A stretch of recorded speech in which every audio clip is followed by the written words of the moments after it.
Good evening good evening good evening everyone. सभी को बहुत बहुत नमस्कार।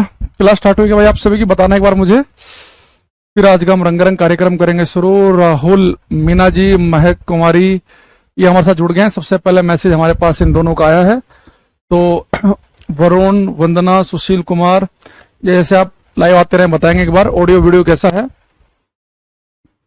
अनामिका, सौम्या, अंजलि वर्मा, अभिषेक कुमार, अनु सिंह करें, जय माता दी, अवधेश चौधरी, शाहिल आलम, राम राम भाई, राम राम, लक्ष्य सांडल्य, अनामिका सैनी, देवव्रत तिवारी, सलोनी, राजेश, सौरभ, लक्ष्य, दिव्या, दीक्षा, कौशिक, सभी को बहुत बहुत नमस्कार। उम्मीद कर रहा हूं कि इतने नाम मैंने लिए हैं इससे आपको ऑडियो क्वालिटी का पता चल गया होगा। और मैं ये मानकर चल रहा हूं कि आप बहुत बढ़िया है, स्वस्थ हैं, हेल्दी हैं और इस भीषण गर्मी में भी अपने आप को बचा रखा है। ये भी एक कोई छोटा मोटा युद्ध जीतने से कम नहीं है। इतनी गर्मी में, इतनी ह्यूमिडिटी में अपने आप को बचा कर रखना। तो विशाल, समीर, हरपाल, राहुल, आकाश, दिनेश, अंकित, राजेश, मुस्कान, दिव्या, प्रकाश ऑफिशियल, मुस्कान, आकाश, शिवराज, सुमित, साक्षी, ओम प्रकाश को नमस्कार करते हुए आज की क्लास करते हैं शुरू। अब इससे ज्यादा नाम लेना बेटा संभव नहीं है, वरना देखो 2 मिनट पूरे लग चुके हैं। बाकी जब हम क्वेश्चन पूछेंगे आपके बाकी के नाम तब आ जाएंगे, ठीक है। तो आज का रंगारंग कार्यक्रम जो है वो अभी शुरू कर देते हैं, ठीक है। चलो, तो आज की क्लास में लिख पढ़ेंगे ग्रेविटेशन, गुरुत्वाकर्षण के बारे में। फिर डालेंगे ग्रेविटेशन, ग्रेविटेशन, गुरुत्वाकर्षण, ठीक है। गुरुत्वाकर्षण,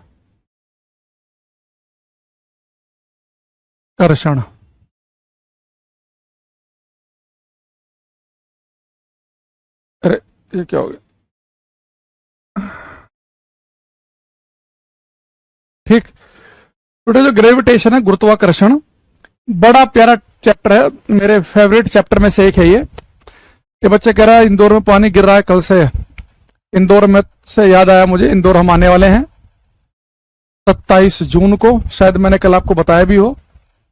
तो तब बारिश वारिश मत कराना भाई, मौसम बढ़िया रखना। और इंदौर को एक छोटा मुंबई भी कहते हैं, खाने पीने के लिए बड़ा फेमस जगह है। तो आने के पीछे एक मकसद ये भी है कि वहां पे एक वो 56 बाजार कौन सा एक मार्केट करके है, उसमें चलेंगे। और जो बच्चे इंदौर से हैं वो जरूर आना 27 जून को, जो कैरेविल का जो सेमिनार है उसमें। दिल्ली में बारिश हो रहा है कि नहीं? दिल्ली में कोई बारिश नहीं हो रही है इस समय। राहुल, मीना जी, जो राम मांडी, हाँ चलो अब देखते हैं। अब बेटा जो ग्रेविटेशन है, गुरुत्वाकर्षण, इसके बारे में किसी ने बताया तो आप कहेंगे सर किसी गतिशील वस्तु में कोई अगर जंप करे तो फोर्स काम करेगा या नहीं? मतलब गतिशील वस्तु में, मान लो गतिशील वस्तु जैसे मान लो कोई कार जा रही है या बस जा रही है, आप क्या कहना चाह रहे हो? कोई बस जा रही है तो आप कह रहे हो कि उसमें जंप करे। तो ये मैं आपको प्रोजेक्टाइल मोशन के आसपास एक टॉपिक पढ़ाऊंगा, शायद जो आप पूछना चाह रहे हो वहां पे आपको क्लियर हो जाएगा। कि जैसे कोई बस चल रही है, उसके अंदर हम कोई पत्थर फेंकेंगे तो वो पत्थर आगे गिरेगा, पीछे गिरेगा, हाथ में गिरेगा। जब वहां पे कॉन्सेप्ट पढ़ाएंगे तो आपको दिमाग में जो डाउट चल रहा है वो शायद क्लियर हो जाएगा वहां पे, ठीक है। ओके, चले आगे बढ़े। चॉकलेट लेकर आना, तुम बच्चों 5 साल के कह रहे चॉकलेट लेकर आना। राजस्थान में बारिश हो रही है, देखो राजस्थान में बारिश हो रही है, कहने को राजस्थान है। चलो यहाँ देखो, अब कोई बच्चा कमेंटबाजी फालतू नहीं करेगा। पूरे 5 मिनट हमने लगा दिए हैं, अब केवल अगले 15-20 मिनट जब तक मैं कोई क्वेश्चन ना पूछूं शांत रहना एकदम। बेटा ग्रेविटेशन के बारे में बताया न्यूटन साहब ने, तो हम लिखेंगे न्यूटन्स,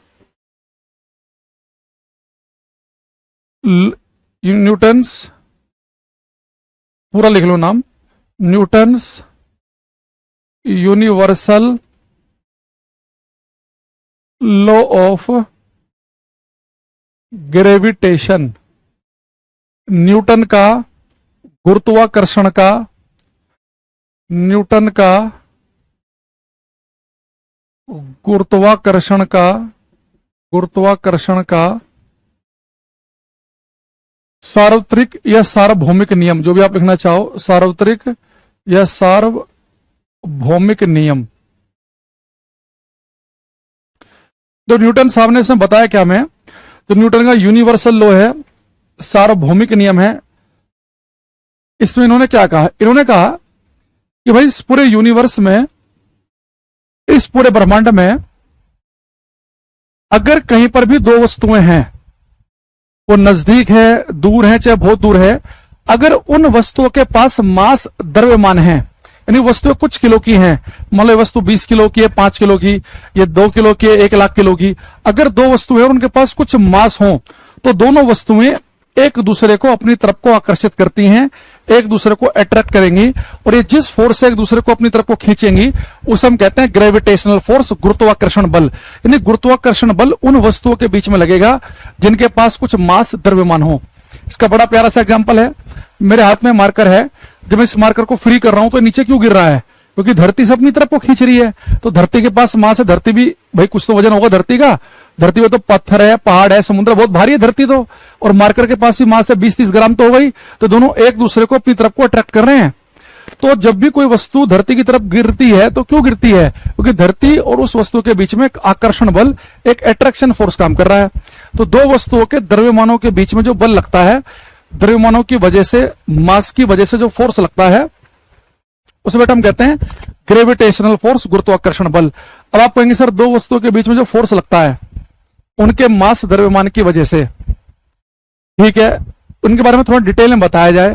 तो देखो हमें जो जो बातें बताई न्यूटन साहब ने, अब उस पर हम आएंगे। अब आप एक चीज देखना कि ये मान लो कि बेटा मेरे पास में दो ऑब्जेक्ट हैं, एक का मास है m1, एक का मास है m2, और इनके बीच की जो दूरी है वो मान लो कि r है।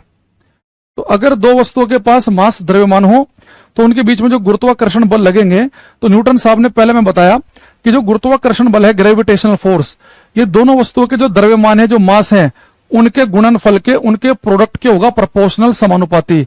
इनके द्रव्यमान के गुणनफल के, इनके मास के प्रोडक्ट के प्रोपोर्शनल समानुपाती होने का मतलब यह है कि मान लो अगर मैं आपसे कहूं मेरे पास एक वस्तु यह है 3 किलो की और ये 12 किलो की है, उतनी दूरी पर एक ये 10 किलो की है, एक मान लो 6 किलो की है। तो अगर मैं आपसे पूछूं इनमें से किस केस में ज्यादा फोर्स लग रहा होगा, ये दोनों वस्तुएं ज्यादा फोर्स से एक दूसरे को खींच रही होंगी या एक दूसरे पे ज्यादा बल लगा रही होंगी? तो दो वस्तुएं एक दूसरे को ज्यादा फोर्स से बल लगाएंगे, कम फोर्स लगाएंगे एक दूसरे पर, उसके लिए आप उनके मास की मल्टीप्लाई कर लो। तो बेटा 3 की 12 मल्टीप्लाई करेंगे तो 36 आएगा। भाई m1 है 3, m2 है 12, तो 12 3 36, लेकिन यहाँ पे आएगा 10 6 60। तो आपने क्या देखा कि यहाँ पे मल्टीप्लाई करेंगे m1 m2 की 36 आ रहा है, यहाँ m1 m2 की मल्टीप्लाई करें तो 60 आ रहा है, 60 आ रहा है। यानी सेकंड वाले केस में ये एक दूसरे पर ज्यादा फोर्स, ज्यादा बल लगा रहे होंगे। तो दो वस्तुएं एक दूसरे पर फोर्स कम लगाएंगी या ज्यादा लगाएंगी, वो डिपेंड करेगा दोनों का मास कितना ज्यादा है। तो दोनों के मास की मल्टीप्लाई करके अगर बड़ा नंबर आए तो फोर्स ज्यादा है, और मल्टीप्लाई करके कम है तो यानी कि फोर्स कम लगेगा। तो एक तो फोर्स जो है गुरुत्वाकर्षण बल, वो दोनों वस्तुओं के द्रव्यमान के गुणनफल पर डिपेंड करता है। मल्टीप्लाई करके बड़ी वैल्यू तो ज्यादा फोर्स, मल्टीप्लाई करके छोटी वैल्यू तो कम फोर्स। दूसरी चीज, ये जो फोर्स है ये बेटा इनके बीच की दूरी पे भी डिपेंड करता है। ये जो फोर्स है ये दोनों वस्तुओं के बीच की दूरी के वर्ग के, दूरी के स्क्वायर के होता है इनवर्सली प्रोपोर्शनल। दूरी के स्क्वायर के इनवर्सली प्रोपोर्शनल का मतलब ये है अगर इन दोनों वस्तुओं के बीच की दूरी कम है, ये नजदीक है, तो एक दूसरे पर ज्यादा बल लगाएंगी। यानी यहां पर अगर मैं एक 5 किलो की वस्तु ले लूं और एक 6 किलो की, लेकिन फिर से मैं 5 और 6 किलो की वस्तु लूं, लेकिन लूं दूर दूर, तो यहां पे भी देखो मास तो 5 30 आएगा, यहां पे भी 30 ही आएगा, लेकिन यहां पे नजदीक है, यहां पे दूर है। तो अगर आर की वैल्यू कम होगी, नीचे की वैल्यू कम तो ऊपर की ज्यादा, यानी कि ज्यादा फोर्स लगा रही होंगे एक दूसरे पर, इनके बीच की दूरी बढ़ेगी, आर बढ़ेगी तो फोर्स कम लगेगा। तो दो वस्तुओं के बीच में जो गुरुत्वाकर्षण बल लगता है, एक तो इस बात पर डिपेंड करता है, गुरुत्वाकर्षण बल कि उनके बीच की दूरी क्या है। दूसरा गुरुत्वाकर्षण बल डिपेंड इस बात पे करता है कि दोनों का जो मास है, जो द्रव्यमान है, उसके गुणनफल की वैल्यू कितनी बड़ी आएगी। अच्छा अगर मैं दोनों इक्वेशन को मिला दूं, अच्छा जो सेकंड वाले मैंने आपको बताया, इससे बड़ा फेमस एक क्वेश्चन आता है, मैं चाहूंगा पहले आप सभी वो करें। ये बहुत फेमस क्वेश्चन है, ये टेक्नीशियन के पेपर में भी आया है, ये रेलवे में तो बहुत आता है, ये एसएससी ने भी पूछ रखा है, ये स्टेट एग्जाम में भी आता है, ये बिहार वालों ने भी पूछा हुआ है, बहुत इंपॉर्टेंट क्वेश्चन है। क्वेश्चन ये है कि अगर दो वस्तुओं के बीच की दूरी को पहले से दुगुना कर दें, मान लो उनके बीच की दूरी पहले r थी, अब मैंने कर दी 2r। अगर दो वस्तुओं के बीच की दूरी पहले से दुगुनी कर दी जाए तो उनके बीच में लगने वाले गुरुत्वाकर्षण बल, ग्रेविटेशनल फोर्स, पहले से कितने गुना हो जाएंगे। तो दूरी डबल कर देने पर फोर्स पहले से कितने गुना हो जाएगा, ये आपको बताना है। सब बच्चे बताएंगे सामने देखकर, आंसर सामने लिखा है, ठीक है। सर इस वजह से झारखंड पॉलिटेक्निक एंट्रेंस एग्जाम निकल जाएगा कि भैया मैंने झारखंड पॉलिटेक्निक एंट्रेंस एग्जाम के क्वेश्चन देखे नहीं है तो मैं बता नहीं पाऊंगा। बाकी अगर उसमें न्यूमेरिकल कंटेंट बहुत ज्यादा आता हो और तो साइंस स्पेशल बैच ज्यादा बेस्ट रहेगा आपके लिए, है ना। बाकी अब ऐसे हर एक स्टेट के पॉलिटेक्निक के तो हम देखते नहीं है तो इसलिए मुझे आइडिया नहीं है। आप उसे क्वेश्चन भेज देना टेलीग्राम में, कमेंट बॉक्स में डाल देना, ठीक है। अवधेश चौधरी ने कितना गंदा आंसर दिया हमें, ठीक है। एनटीपीसी वगैरह के लिए तो खैर आपको पता ही है, पहली क्लास हमने बताया, बहुत सफिशिएंट है। बेटा आप एक चीज बताओ, एक तो जो बच्चे 4 गुना लिख रहे हैं कितना गंदा आंसर दे रहे हैं वो। अगर हम दूरी बीच की कर देंगे डबल तो बेटा दूरी के बढ़ने से तो फोर्स कम होना चाहिए, और आप कह रहे हो कि 4 गुना हो जाएंगे पहले से और 4 गुना ज्यादा, ये तो बिल्कुल ही गलत है। आपको इतनी बेसिक सी बात दिखाई दे रही है, सामने बोर्ड पे साफ साफ आंसर लिखा है कि फोर्स जो होता है वो दूरी के स्क्वायर के व्युत्क्रमानुपाती है, इनवर्सली प्रोपोर्शनल।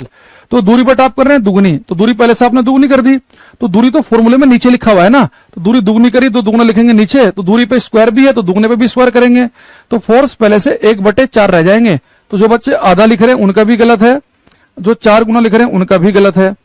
बेटा सबसे पहले तो आपको पेपर में करना क्या है, आपको 1-2 ऑप्शन को बाहर करना है। जैसे आपने देखा कि दूरी की ज्यादा, तो दूरी ज्यादा करने पर बल कम लगना चाहिए, तो पहले से कम होना चाहिए, तो 4 गुना वाले को तो पहले आप बाहर करना चाहिए, तो बल होना चाहिए कम। अब बहुत सारे बच्चे लिख रहे हैं आधा। बेटा फोर्स जो है ना वो केवल दूरी पर डिपेंड नहीं कर रहा, वो दूरी के वर्ग पर डिपेंड कर रहा है। तो दूरी आपने दुगनी करी तो दुगनी का भी तो स्क्वायर करेंगे, तो 2 का स्क्वायर हो जाएगा 4, तो फोर्स पहले से 1/4 रह जाएंगे। तो जो बच्चा 1/4 लिख रहा है उसका आंसर बिल्कुल ठीक है। जो आधा लिख रहा है यानी उसका गणित कमजोर है, उसके फिजिक्स में दिक्कत नहीं है, क्योंकि फिजिक्स में दिक्कत होती तो फिर उसे रिलेशन ही ना पता होता, रिलेशन तो हमने बता दिया, तो उसका मैथमेटिक्स कमजोर है, ठीक है। जैसे अमन पटेल का प्रिंस हो जाएगा भाई, तो फिर हो जाएगा प्रहलाद, हो जाएगा फिर।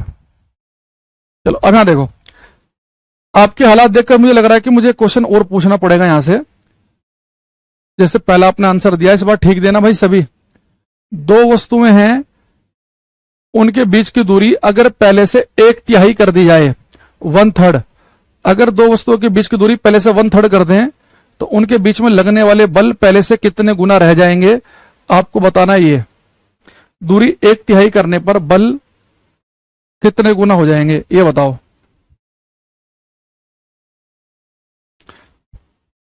ठीक है राहुल मीना जी, आपका सिलेक्शन हो। दाल बाटी चूरमा भले आप मत खिलाना, पर आपका सिलेक्शन हो हमारे लिए इंपॉर्टेंट है। मोशन चैप्टर में प्रोजेक्टाइल मोशन ग्रेविटी के बाद आएगा विशाल सैनी।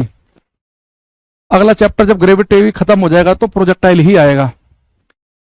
ये हमारे पास सोनू जी का, अनामिका का, दीक्षा का बिल्कुल ठीक है, प्रहलाद का सही है, शिवम का सही है, शिवम तोमर, दिव्या, सोनू, बहुत सुंदर आंसर आ रहे हैं, बहुत बढ़िया, मजा आ गया देखकर।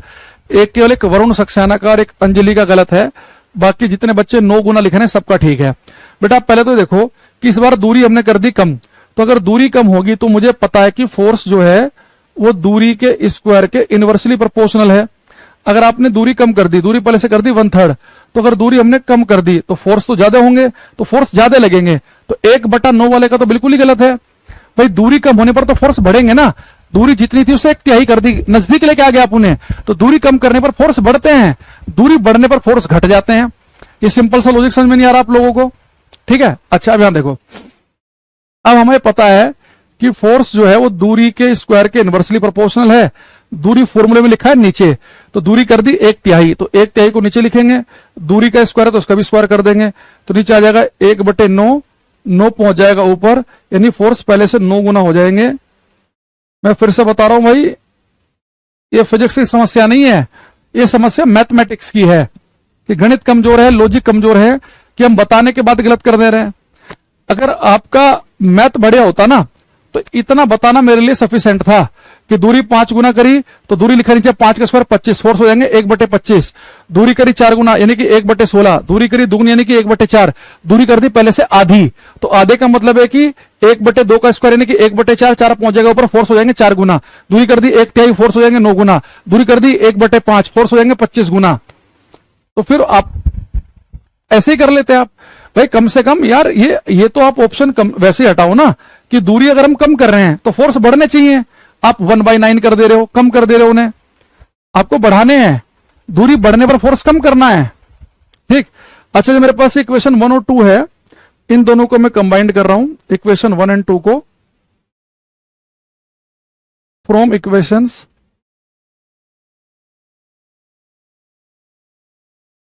1 एंड 2, अगर बेटा हम दोनों इक्वेशन को कंबाइंड कर दें तो क्या होगा। पहले वाली इक्वेशन कह रही है कि फोर्स जो है वो द्रव्यमान के गुणनफल के समानुपाती है, और दूसरी कह रही है कि फोर्स जो है वो दूरी के स्क्वायर के इनवर्सली प्रोपोर्शनल है। आप सभी को पता है कि जब समानुपाती का चिन्ह हटता है तो और इस गल्टू का निशान हम लगाते हैं तो कांस्टेंट आता है। यहां पे जो कांस्टेंट आता है उसे हम लिखते हैं जी से, तो हमारा फॉर्मूला बन जाएगा जी m1m2/r²। यानी दो वस्तुओं के बीच में जो गुरुत्वाकर्षण बल लगता है, इस ग्रेविटेशनल फोर्स गुरुत्वाकर्षण बल का फॉर्मूला होता है कैपिटल जी m1m2/r²। m1 पहली वस्तु का द्रव्यमान मास, m2 दूसरी का मास, r इनके बीच की दूरी है, ये g कांस्टेंट है, ये बताऊंगा क्या है ये, और f क्या है, ग्रेविटेशनल फोर्स गुरुत्वाकर्षण बल। ग्रेविटेशनल फोर्स गुरुत्वाकर्षण बल, यहां पे लिखेंगे कैपिटल जी से। कैपिटल जी को हम बोलते हैं यूनिवर्सल ग्रेविटेशनल कांस्टेंट, सार्वभौमिक या सार्वत्रिक गुरुत्वाकर्षण नियतांक। सार्वभौमिक सार्वभौमिक सार्वभौमिक या सार्वत्रिक भी लिखा मिलता है कई बार, गुरुत्वाकर्षण नियतांक। तो बेटा जो कैपिटल जी है इसकी वैल्यू पता नहीं कितने सेट में पूछी अभी रेलवे ने थोड़े दिन पहले टेक्नीशियन के पेपर में, ठीक है। अच्छा देखो बेटा, जो कैपिटल जी है, ये जो गुरुत्वाकर्षण नियतांक है, इसकी वैल्यू होती है 6.67 गुणा 10⁻⁻11 newton metre square, newton metre square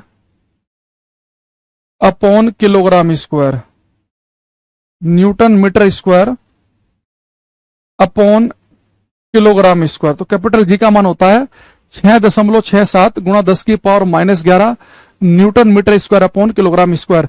तो पेपर में आपसे कैपिटल जी की वैल्यू पूछेगा तो याद रखना कैपिटल जी का मान होता है 6.67 गुणा 10⁻11। बेटा हम कह रहे हैं सार्वभौमिक गुरुत्वाकर्षण नियतांक। सार्वभौमिक का मतलब है, यूनिवर्सल का मतलब है कि कैपिटल जी का मान पूरे ब्रह्मांड में, पूरे यूनिवर्स में सेम है। आप धरती के ऊपर बैठे हो, चांद के ऊपर, अमेरिका में बैठे हो, आप ईरान में बैठे हो, इजराइल में बैठे हो, फिलिस्तीन में बैठे हो, मतलब अब मैंने इसलिए कहा कुछ लोग भावुक हो जाए कहीं कि इजराइल नाम का तो कोई कंट्री नहीं है, फिलिस्तीन बोलो। तो जो आपका मन करे वो बोलो, फिलिस्तीन, Israel, Iraq, Iran, America, Africa, Jupiter, Mangal, Budh, Brihaspati, जहां आपका मन करे। कैपिटल जी का जो मान है वो पूरे ब्रह्मांड में सेम होता है। जो बच्चे 9.8 लिख रहे हैं वो बेटा स्मॉल जी की वैल्यू है।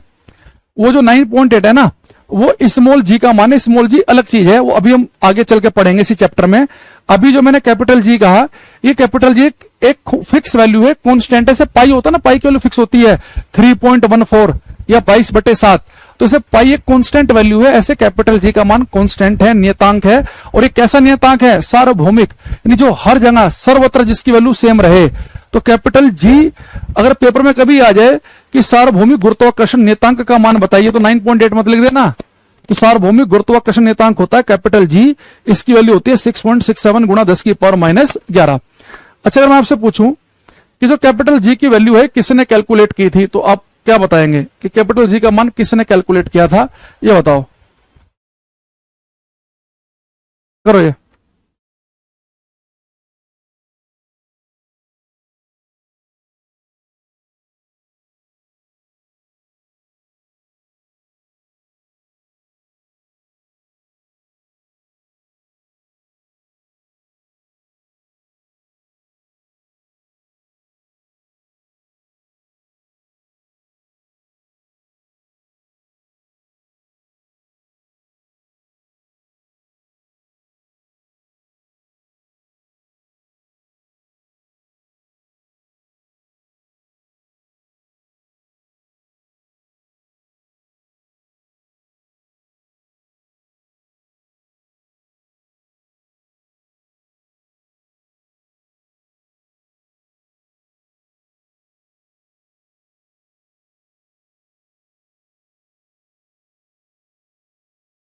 एक बच्चा कह रहा है कि सर ये जो ग्रेविटेशनल फोर्स है स्केलर की वेक्टर, बेटा ये वेक्टर क्वांटिटी है, ये वेक्टर क्वांटिटी, ये एक सदिश राशि है। वेक्टर क्वांटिटी, कोई भी फोर्स होगा वो वेक्टर क्वांटिटी होगा, सदिश राशि होगा, तो एक वेक्टर क्वांटिटी है ये, ठीक है। यहां पे जो है ना आर, अगर मैंने लिखा है नहीं, अगर आप इसे मैंने, ये केवल फोर्स का मैंने मैग्नीट्यूड लिखा है। अगर हम इसमें डायरेक्शन से भी लिखेंगे ना, फोर्स पर अगर वेक्टर का निशान लगाऊंगा मैं, तो यहां पे एक हमारे पास में आर कैप और आ जाएगा डायरेक्शन के लिए, एक यूनिट वेक्टर और आ जाएगा, तो कॉम्प्लिकेटेड हो जाएंगी चीजें। तो ये आपके लिए जरूरत नहीं है, क्योंकि आपके यहाँ 10th क्लास तक का है, तो इसलिए हमने नहीं बताया आपको। देखो अब देखना बेटा, जो कैपिटल जी है, बहुत सारे बच्चे पेपर में क्या करते हैं, सोचते हैं कि जो कैपिटल जी है ना, ये तो हमने न्यूटन के नियम में देखा है, F equal to G m1 m2 upon R square में, तो पेपर में क्या करते हैं, न्यूटन पे टिक लगा देते हैं, वो गलत है बेटा। कैपिटल जी का जो मान है ना, ये न्यूटन साहब ने जब थ्योरी दी उसके भी 100 साल के भी बाद ये कैपिटल जी का मान कैलकुलेट किया था हेनरी कैवेंडिश ने 1798 में, ठीक है, ठीक है। अच्छा, अब यहां पे लिखेंगे the value of capital G, the value of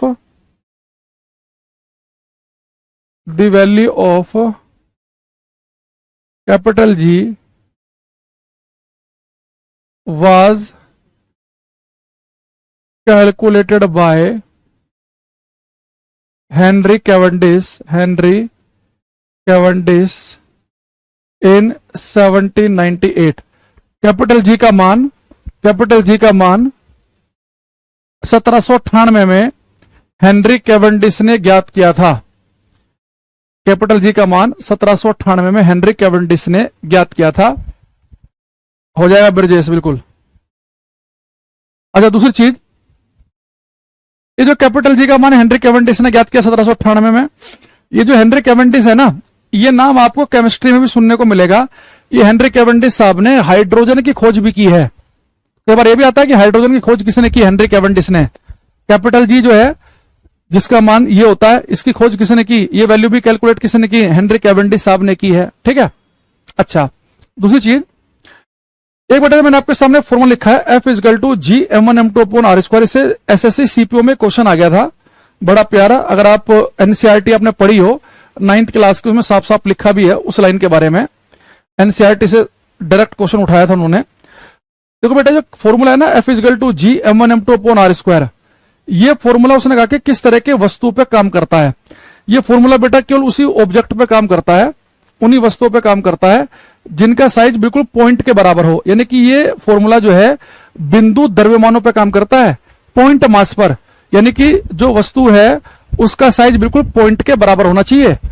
आप कहोगे सर ये फॉर्मूला जो है G m1 m2 upon R square, ये फॉर्मूला तो हम धरती आकाश के बीच में लगा देते हैं, धरती सूर्य के बीच में लगा देते हैं। ये फॉर्मूला आप गोलाकार पिंड पे भी लगा सकते हैं। या तो बिंदु होना चाहिए साइज बिल्कुल ही पॉइंट के बराबर, या गोलाकार पिंडों पे भी लगा सकते हैं अगर उनके बीच की दूरी बहुत ज्यादा हो। जैसे धरती और सूर्य के बीच की दूरी है 15 करोड़ किलोमीटर, तो 15 करोड़ किलोमीटर दूर दो वस्तुएं रखी हो तो बिल्कुल पॉइंट के बराबर ही तो मान सकते हैं आप उन्हें। तो ये फॉर्मूला वैलिड है किसके लिए, या तो पेपर में लिखा मिलेगा बिंदु द्रव्यमानों के लिए, पॉइंट मास के लिए, या फिर गोलाकार पिंडों के लिए अगर उनके बीच की दूरी बहुत ही ज्यादा हो। तो यहां पर लिखेंगे हम this formula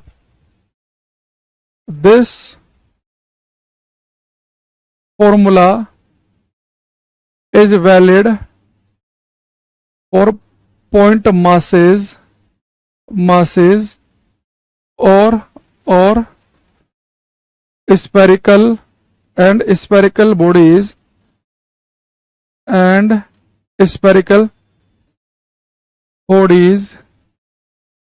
if distance between them is very large। if distance between them is very large। Hindi में लिखेंगे यह सूत्र बिंदु द्रव्यमानों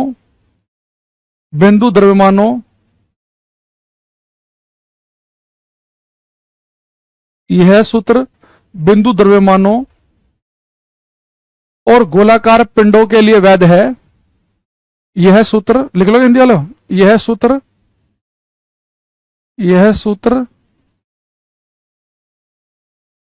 बिंदु द्रव्यमानों, एंड की जगह और शब्द लगाओ, ज्यादा ठीक रहेगा। यह सूत्र बिंदु द्रव्यमानों, यह सूत्र बिंदु द्रव्यमानों, बिंदु द्रव्यमानों या गोलाकार पिंडों के लिए भी वैध है यदि उनके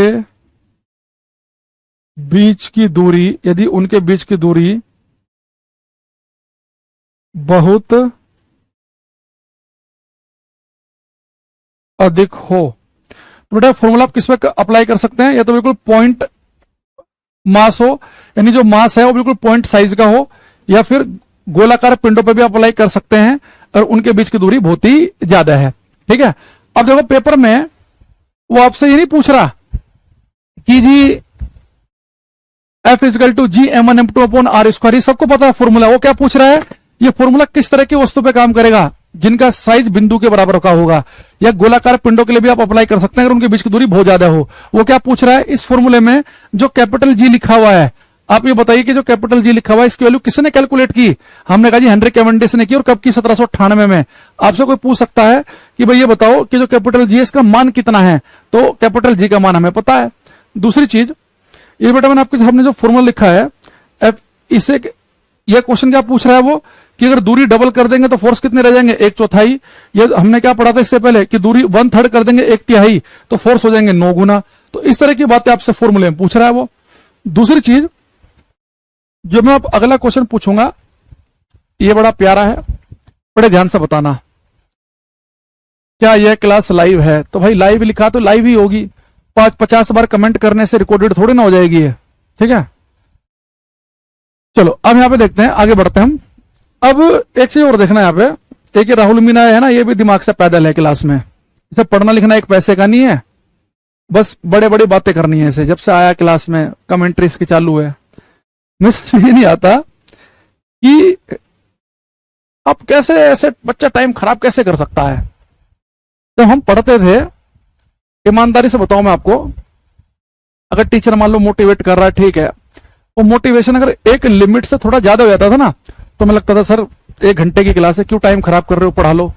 मन में ऐसे चलता था, हिम्मत तो होती नहीं कहने की, आप तो बदतमीज हो, क्योंकि यहाँ टीचर सामने कान पे तो 2 मार नहीं सकता, कुछ भी लिख सकते हो। तो मोटिवेशन अगर मान लो 5 मिनट से ऊपर जाता था तो ये लगता था तुम लोग पता नहीं कुछ भी लिखे जा रहे हो क्लास में, और सिलेक्शन हो गया तो दाल बाटी चूरमा खिलाऊंगा। बेटा सिलेक्शन लग रहा है तेरे हालात हैं होने के, तो इस तरह की हरकतों से बचा करो भाई, कि टीचर को लगे कि किन मूर्खों को पढ़ा रहे हैं हम, है ना। तो ऐसी हरकतें ना किया करो। अच्छा, अब मेरा क्वेश्चन आपसे ये है कि अगर मैं आपसे कहूं कि मेरे पास ये 2 वस्तुएं हैं, एक ये है 1 किलो की, और ये वस्तु है मेरे पास में मान लो कि 100 किलो की। ये 1 किलो की, एक 100 किलो की है, इनके बीच में गुरुत्वाकर्षण बल लग रहे हैं, ग्रेविटेशनल फोर्स, इनके द्रव्यमानों की वजह से।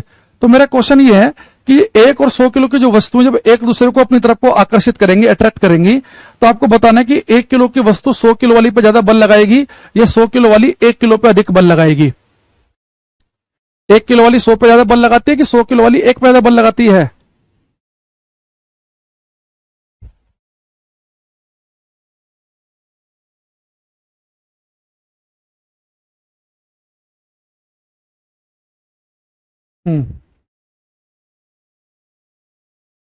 शुभम कुमार तुम्हारे क्वेश्चन पे आएंगे अभी हम थोड़ी देर में।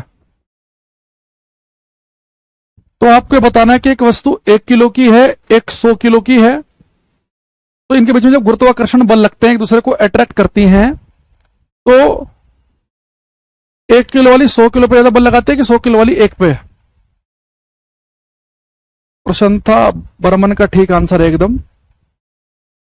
एक अभिमन्यु पांडे का ठीक है। जितने बच्चे कह रहे हैं कि 1 किलो वाली ज्यादा बल लगाएगी, इनका तो बिल्कुल गलत है। जो कह रही 100 किलो वाली लगाएगी उनका भी गलत है। जो ओम कुमार जैसे बच्चे बता रहे हैं कि सेम, उनका ठीक है। बेटा देखो, जब भी 2 वस्तुओं के बीच में बल लगता है ना, तो हमेशा जितना बल पहली वस्तु लगाती है दूसरी पर, उतना ही हमेशा दूसरी लगाती है पहली पर। जितना फोर्स पहली लगाएगी दूसरी पर, हमेशा उतना दूसरी लगाएगी पहली पर। आपने न्यूटन का थर्ड लॉ नहीं पढ़ा, एक्शन रिएक्शन लॉ, क्रिया प्रतिक्रिया का नियम। जितना बल पहली वस्तु लगाती है दूसरी पर, उतना ही दूसरी लगाती है पहली पर।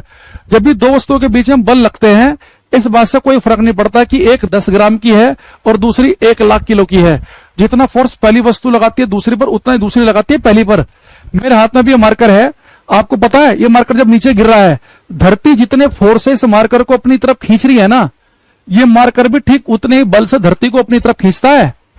जब किसी पेड़ से एप्पल नीचे गिरता है, तो धरती माता एप्पल को जितनी ताकत से अपनी तरफ खींच रही है, एप्पल भी धरती को उतने फोर्स से अपनी तरफ को खींचता है। लेकिन एप्पल तो हमें नीचे गिरते हुए दिख रहा है, मार्कर तो नीचे गिरते हुए दिख रहा है, लेकिन धरती ऊपर उठते हुए क्यों नहीं दिख रही? वो आप खुद दिमाग लगाओ कि उतना ही फोर्स, उतनी ही ताकत मैंने लगाई एक आधी किलो के सेब पर, और उतनी ताकत लगा रहा हूं इस धरती के ऊपर जिसके ऊपर हिमालय पर्वत भी है, तो धरती पर तो कोई फर्क पड़ेगा ही नहीं।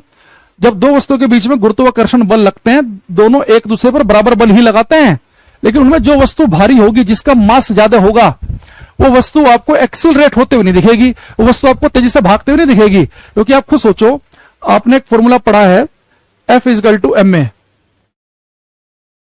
अगर मैं ऐसे एक्सिलरेशन त्वरण निकालूं तो क्या आएगा? F/m। अब फोर्स तो दोनों वस्तुएं बराबर लगा रही हैं, जितना फोर्स पहली लगा रही है दूसरी पर, उतना दूसरी लगा रही है पहली पर। फोर्स तो सेम है, तो जिसका मास कम होगा, जो हल्की होगी, वो उसके अंदर ज्यादा एक्सिलरेशन दिखेगा, ज्यादा त्वरण दिखेगा, वो तेजी से एक्सिलरेट होते हुए दिखेगी। लेकिन जिसका मास ज्यादा होगा, उसके अंदर एक्सिलरेशन होगा कम। तो जितना फोर्स पहली वस्तु लगाती है दूसरी पर, उतना ही दूसरी लगाती है पहली पर इनमें जो हल्की होगी वो आपको भागते हुए दिख सकती है, भारी पे हो सकता है कि आपको हिलते हुए भी ना दिखे। भाई आप खुद सोचो, मेरे घर में मान लो एक 100 किलो का पत्थर है और एक है 10 ग्राम का पत्थर, दोनों पर मैं इक्वल फोर्स लगाऊं, 10 ग्राम का पत्थर और 100 किलो का पत्थर, दोनों पर मैं इक्वल फोर्स लगा रहा हूं। 10 ग्राम पे भी 100 किलो पे भी, 100 किलो वाला हिलेगा भी नहीं और 10 ग्राम वाला वहां भाग जाएगा। तो जब भी दो वस्तुओं के बीच में बल लगते हैं बराबर है, पर उनमें जो हल्की होगी वो आपको एक्सीलेट होते हुए दिखेगी, त्वरित गति में दिखेगी, भागते हुए दिखेगी, भारी नहीं दिखेगी। ठीक है, अब यहां पर लिखेंगे हम Newton's law of gravitation. Newton's law of gravitation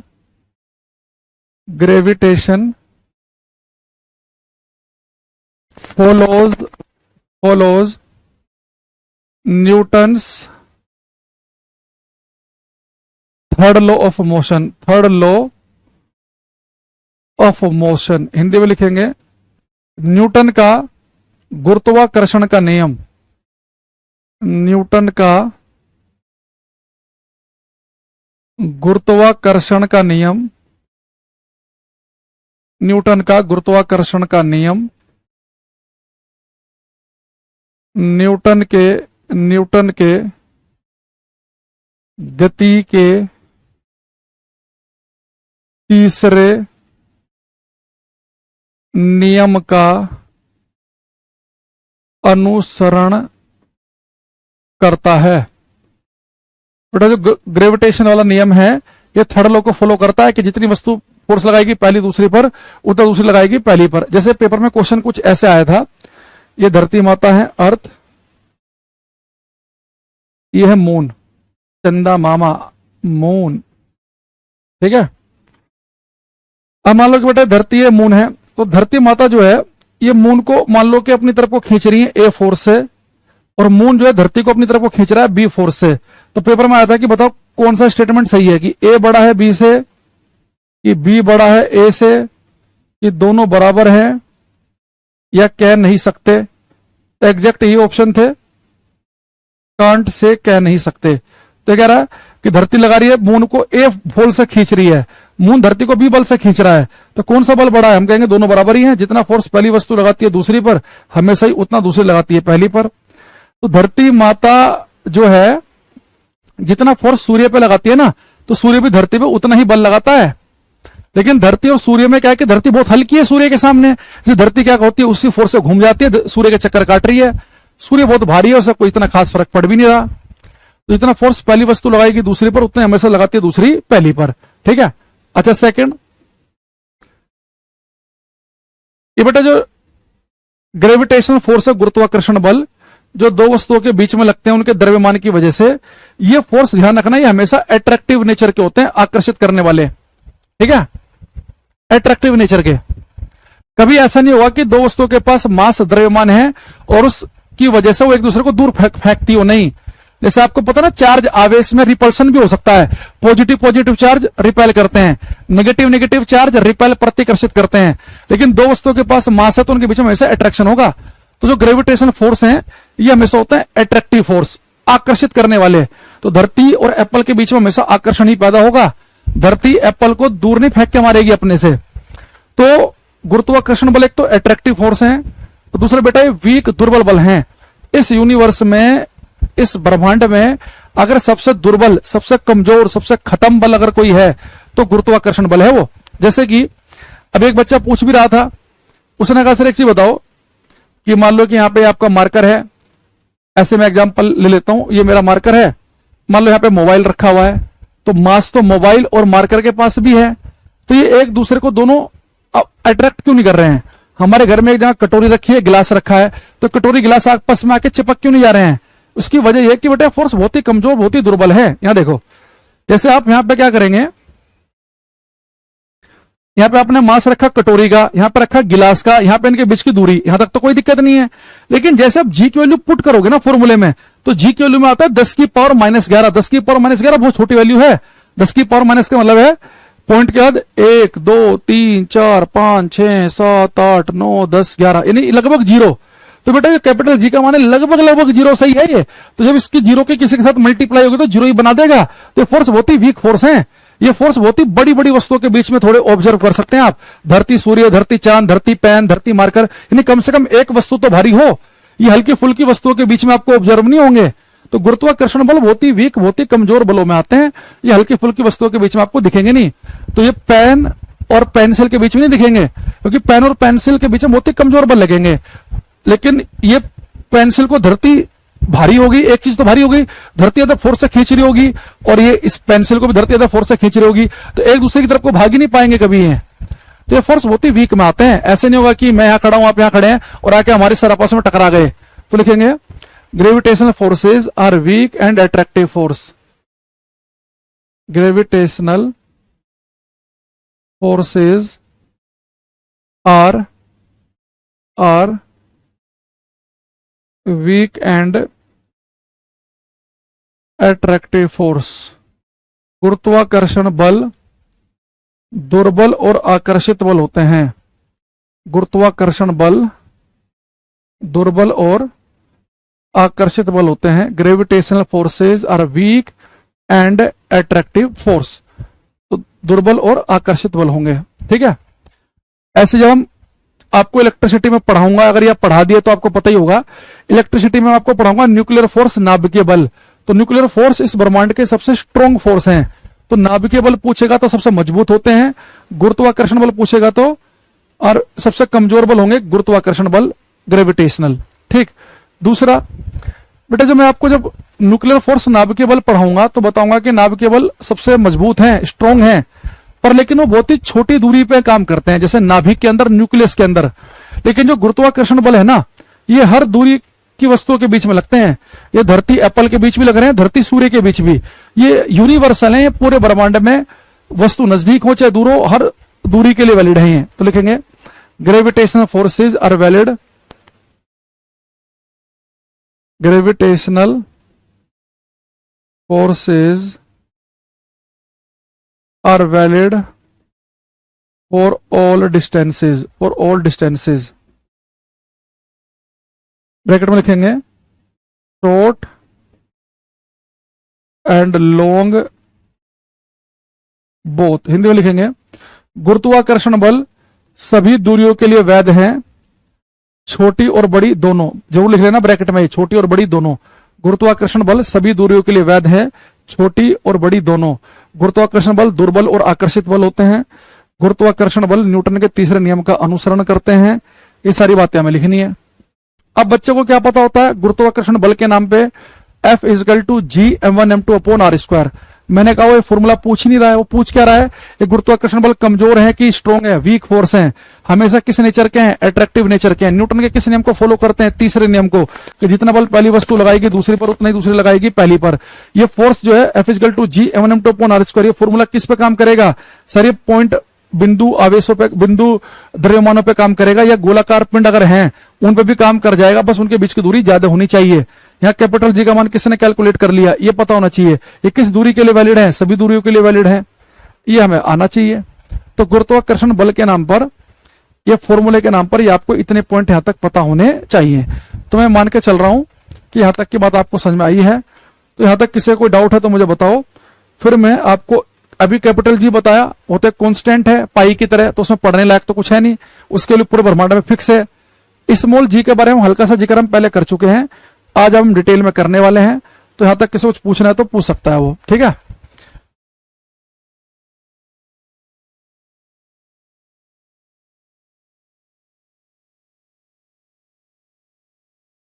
sir अर्थ पे तो हमेशा अर्थ का मास ही ज्यादा होगा।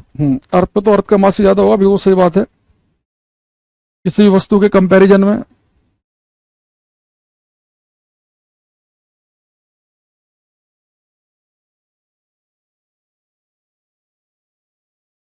हाँ, इनवर्स डिस्टेंस लो तो फॉलो कर ही रहा है। इनवर्स स्क्वायर लो है, F inversely proportional to R square.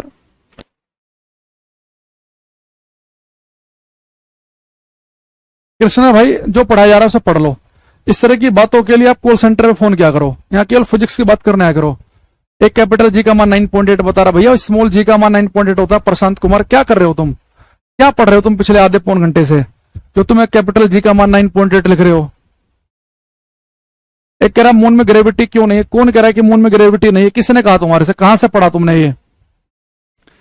ये इतना नई जो रिसर्च की है श्वेता आपने, ये कहां से की, कौन सा आपने पेपर किस मैगजीन में कहां पे पब्लिश हुआ जहां पे आपने पढ़ लिया है कि मून में ग्रेविटी नहीं होती।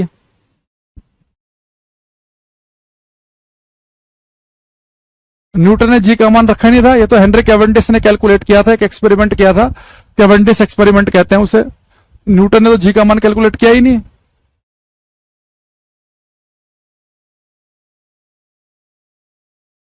ठीक है, एक बच्चा कह रहा है कि F = G व्हेन पॉसिबल, ये आप खुद ही देख लो।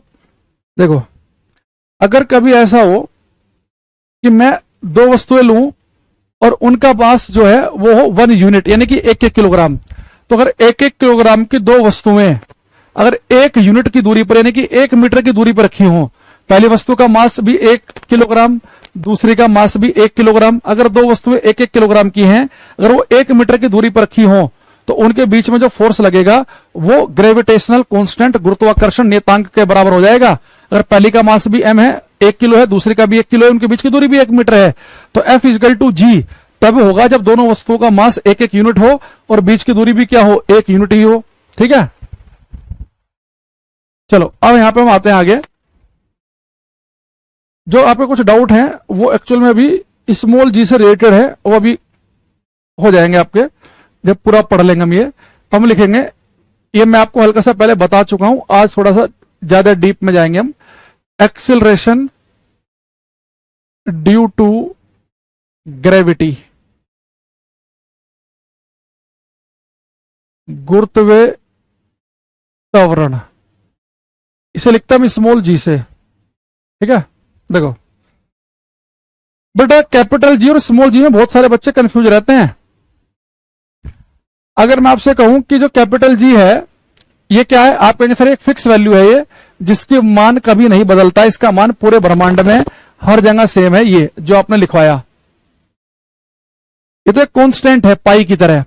लेकिन स्मॉल जी जो है ना, ये क्या है, एक्सिलरेशन ड्यू टू ग्रेविटी, गुरुत्वीय त्वरण, यानी कि वो एक्सिलरेशन, वो त्वरण।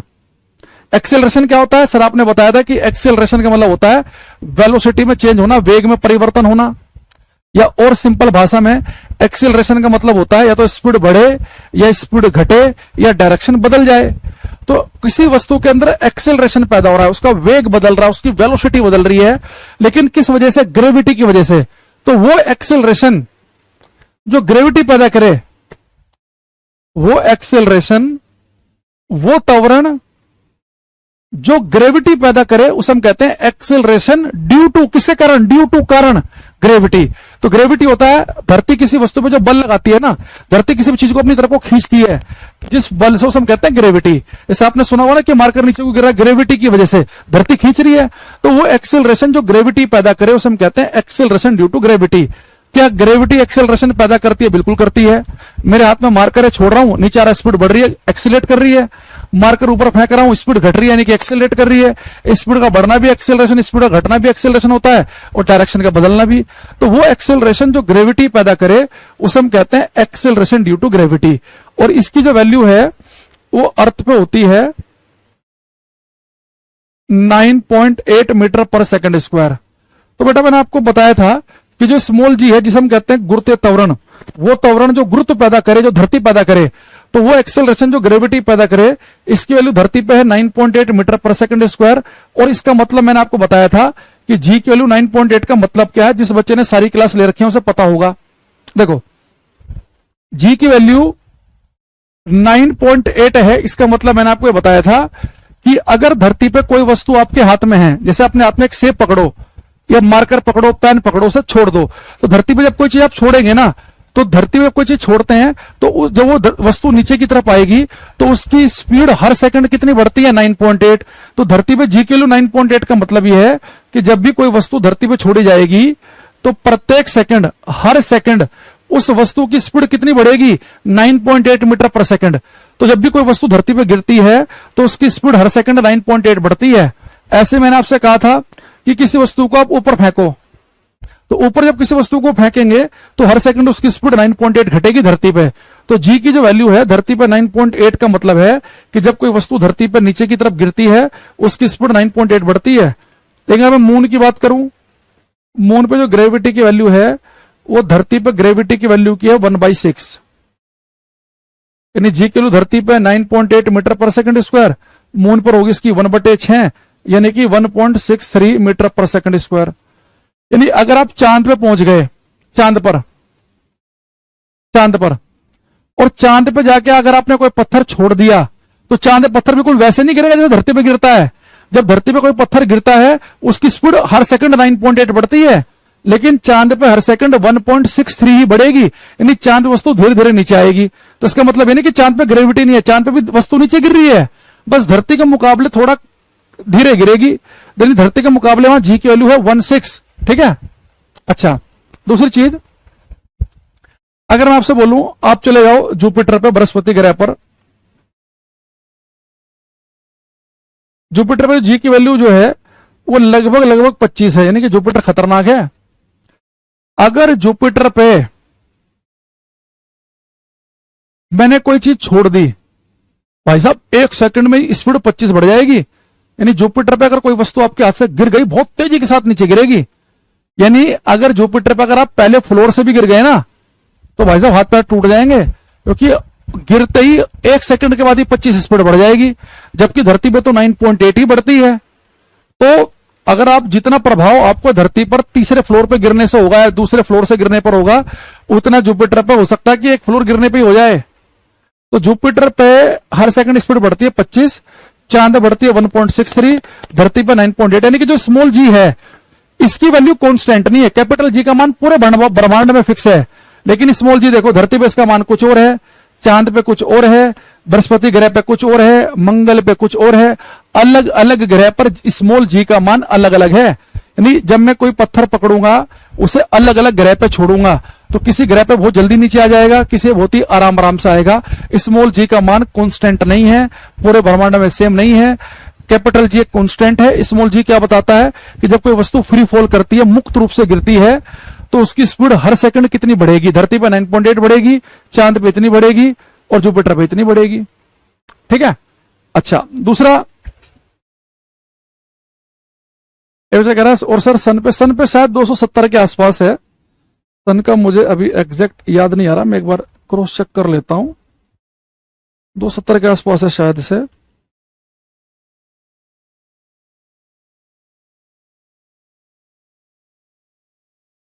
इतना तो याद है कि जी की वैल्यू जो है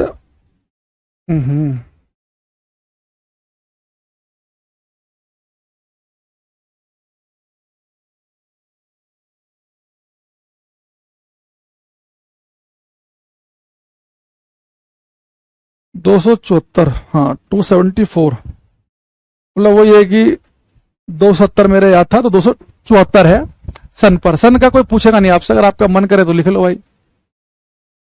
जी का जो मान है वो सन पर है 270 मीटर पर सेकंड स्क्वायर, यानी कि सन पर अगर कोई वस्तु छोड़ दी जाए तो 1 सेकंड में उसकी स्पीड 270 बढ़ जाएगी। बहुत ज्यादा ग्रेविटी है सन की, ठीक है। अच्छा, कल क्लास नहीं है, क्लास मंडे को होगी।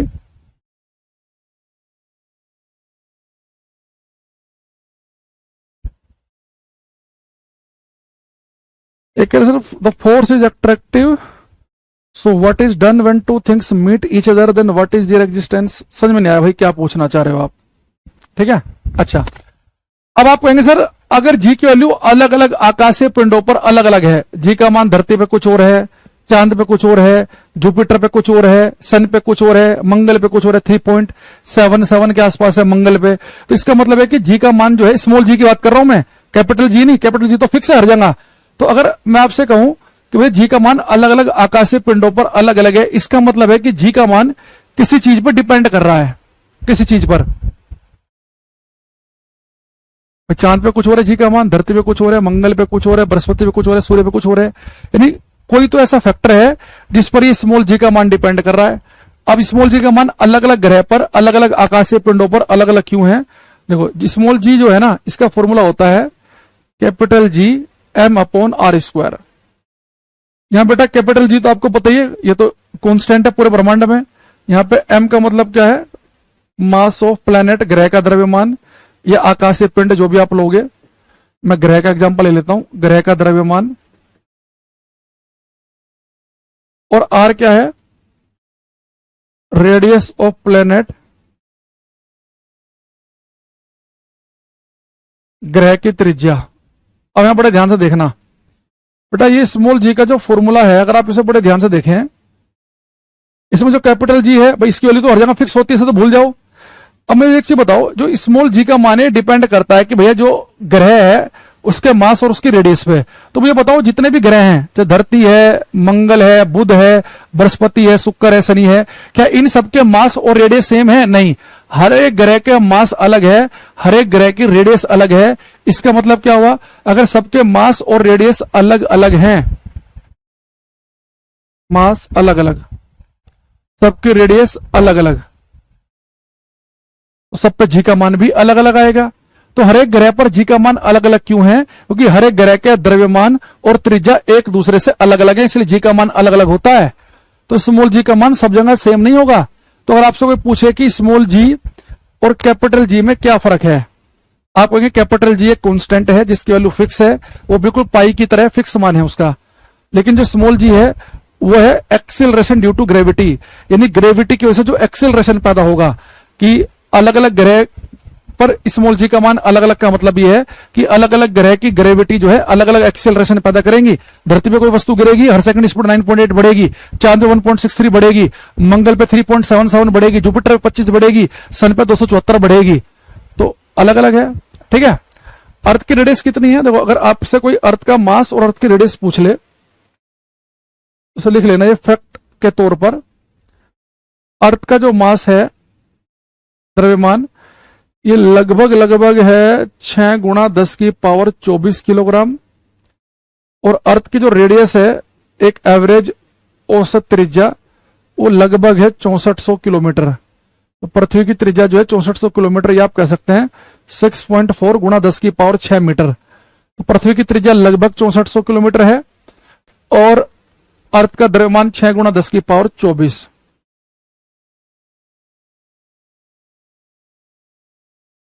अच्छा, अब मैं समझ गया। सोविक शाह जो आपका क्वेश्चन है, इसका आपको आंसर मिलेगा जब मैं आपको सैटेलाइट उपग्रह वाला केस पढ़ाऊंगा, ठीक है। तो आपको तब पता चल जाएगा ऐसा क्यों हो रहा है, ठीक है। ओके। अच्छा, अब दूसरी चीज, तो हमने क्या कहा आपसे कि हमारे पास में एक ये फॉर्मूला, आप ध्यान रखना, ये फॉर्मूला देखो हम कैसे यूज कर सकते हैं, अच्छे एग्जाम में कैसे क्वेश्चन आता है। इसमें पेपर में आपसे पूछ सकता है कि अगर किसी ग्रह की त्रिज्या किसी प्लेनेट की रेडियस धरती की रेडियस की दुगुनी हो और इस प्लेनेट का मास जो है धरती के मास का दुगुना हो, यानी कि एक ऐसा ग्रह है, हमने एक ऐसा ग्रह ढूंढा कि उसका द्रव्यमान मास धरती से दुगुना है और रेडियस भी धरती से दुगुनी है, तो इस ग्रह पर जी की जो वैल्यू होगी वो धरती पर जी की वैल्यू की कितने गुना होगी ये आपको बताना है। मास दुगुना रेडियस दुगुनी, तो इस ग्रह पर जो जी का मान होगा धरती पर जी के मान का कितना गुना होगा।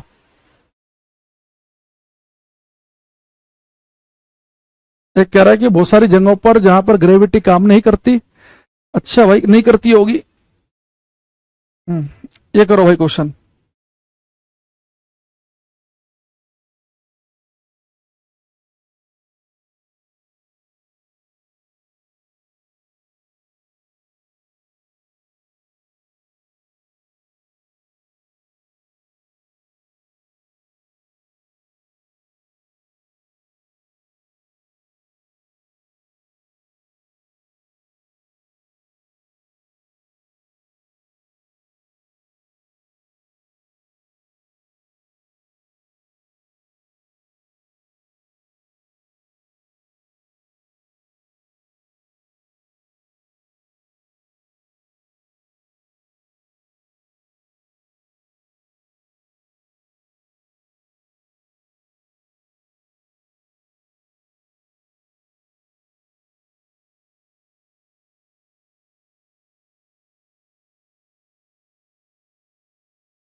देखो, जैसे आपके सामने से क्वेश्चन दिखा कि रेडियस दुगुनी मास दुगुना तो जी का मान क्या होगा, तो आप देखो जी का फॉर्मूला है क्या, जी का फॉर्मूला ही लिखा है हमारे सामने। तो जी क्या है हमारे सामने, स्मॉल जी होता है capital G M upon R square के।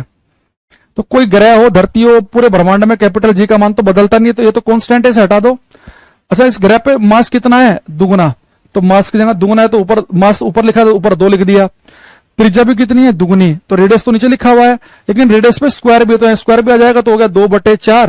यानी इस ग्रह पर जी का जो मान होगा धरती पे जी के मान का आधा होगा। यानी इस प्लेनेट पर जी की जो वैल्यू होगी वो धरती पे जी की वैल्यू की आधी होगी। यानी धरती पे जो जी की वैल्यू है वो 9.8 है, तो यहाँ कितनी हो जाएगी 4.9।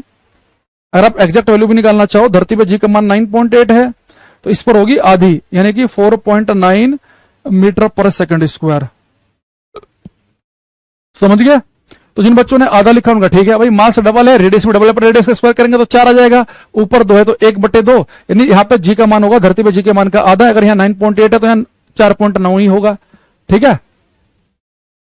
अच्छा, अब मैं एक क्वेश्चन आपसे पूछने वाला हूं, आपको ये बताना है कि मेरे पास में ये 2 वस्तुएं हैं। अगर मैं 2 वस्तुएं ले रहा हूं, दोनों का शकल सूरत एक जैसी है। जैसे मैंने 2 पानी की बोतल ली, एक 2 लीटर की पानी की बोतल पूरी भरी हुई है, अरे एक बोतल आधी है, एक 2 लीटर की पूरी भरी हुई, एक आधी है। अगर मैं दोनों बोतल को सेम हाइट से गिराऊं तो पहले नीचे कौन सी आएगी, भरी हुई या जो आधी पानी से भरी है वो आएगी।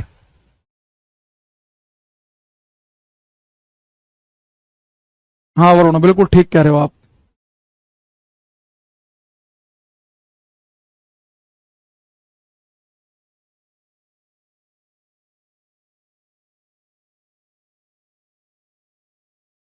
वैल्यू जी की वैल्यू कैपिटल जी की वैल्यू पुट नहीं करनी भाई, कैपिटल जी का मान तो फिक्स है।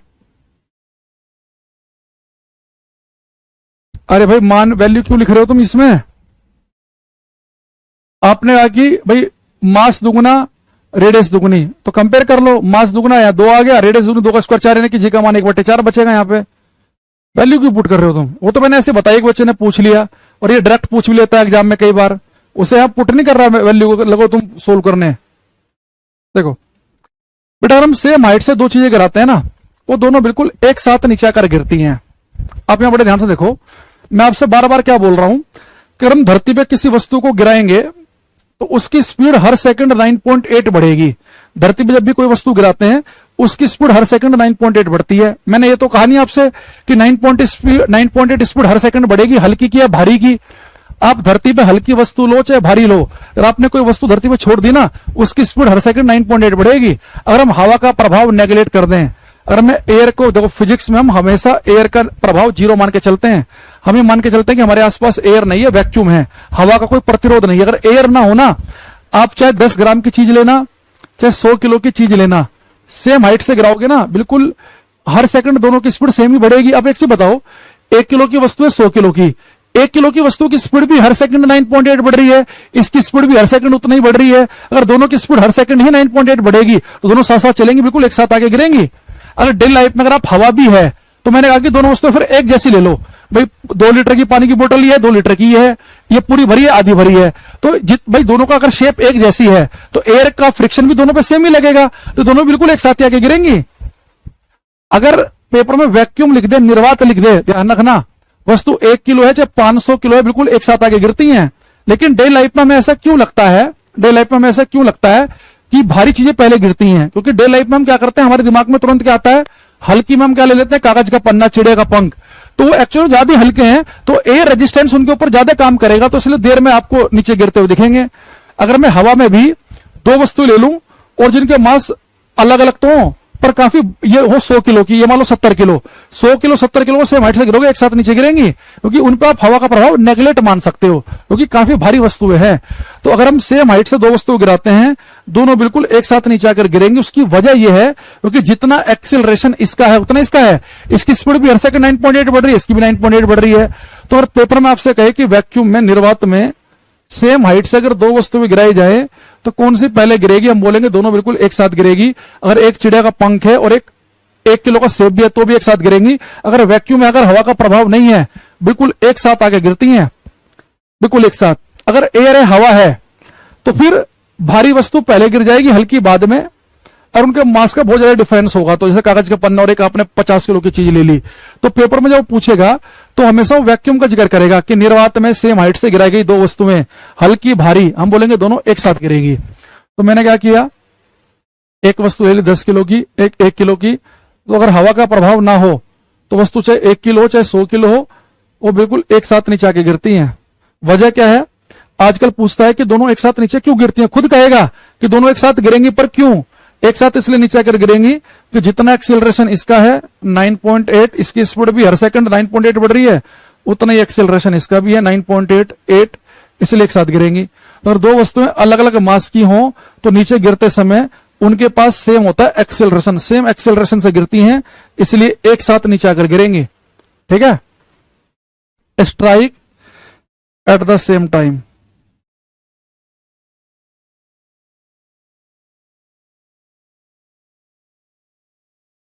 तो लिखेंगे हिंदी में हम, निर्वात में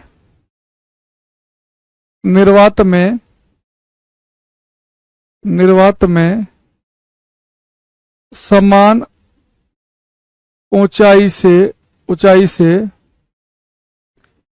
गिराई गई 2 वस्तुएं समान समय पर जमीन से आकर टकराती हैं, चाहे उनका द्रव्यमान कुछ भी हो। ठीक है, तो वैक्यूम अगर हम 2 चीजों सेम हाइट से गिराएंगे, बिल्कुल एक साथ नीचे आकर गिरेंगी, उनके मास कुछ भी, उससे कोई फर्क नहीं पड़ेगा। लेकिन आजकल वो रीजन पूछता है कि 2 वस्तुएं सेम हाइट से गिराएंगे, एक साथ नीचे क्यों गिरती हैं, भले उनके मास अलग अलग भी हों, दोनों का एक्सेलरेशन त्वरण सेम है, इसलिए एक साथ आगे गिरती हैं। बाकी मैं आपको डिटेल में और कुछ बातें बताऊंगा इसमें नेक्स्ट क्लास में, मंडे को। कल भी मैं क्लास ले सकता था, एक्चुअली क्या होता है हमारे यहाँ पे कि जैसे आप अमरनाथ यात्रा से आओ या वैष्णो देवी यात्रा से आओ, हमारे यहाँ पे कंजके बैठाते हैं, कन्याओं का मतलब जैसे होता है ना नवरात्रि में बैठाते हैं, तो करना होता है। तो इसके लिए मुझे कल अपने होम टाउन जाना पड़ेगा, यहाँ से नजदीकी है मेरा होम टाउन, मुजफ्फरनगर दिल्ली से 3 घंटे के आसपास लगते हैं। तो कल हम वहां जाएंगे, तो वो हमें करना है, वो रिचुअल है हमारे यहाँ, करना मस्ट है, जरूरी है उसे। तो कल जाऊंगा मैं, परसों आ जाऊंगा, तो मंडे से क्लास अपनी कंटिन्यू रहेगी, मंडे टू फ्राइडे। ठीक है, इंग्लिश में वही लिख लेना, ये डायग्राम बना लेना या लिख भी लो। When 2 objects are dropped from same height in vacuum, they strike at the same time on the surface of earth irrespective of their masses. ठीक है। अगर वैक्यूम में आकार सेम ना हो, कुछ ना हो, कोई फर्क नहीं पड़ेगा वैक्यूम में। तो अगर आकार सेम नहीं है तो फिर उनका हम सेंटर ऑफ मास लेंगे, द्रव्यमान केंद्र। तो उनका सेंटर ऑफ मास बिल्कुल साथ साथ चल रहा होगा, द्रव्यमान केंद्र। फिर सेंटर ऑफ मास चूज करना पड़ेगा, ठीक है।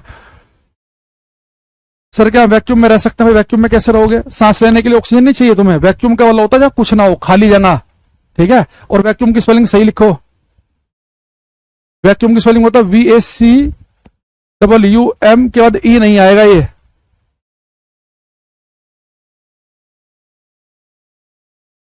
चलो आज के लिए मैं इतना रखता हूं, बाकी मिलेंगे मंडे को। Bye, thank you, take care.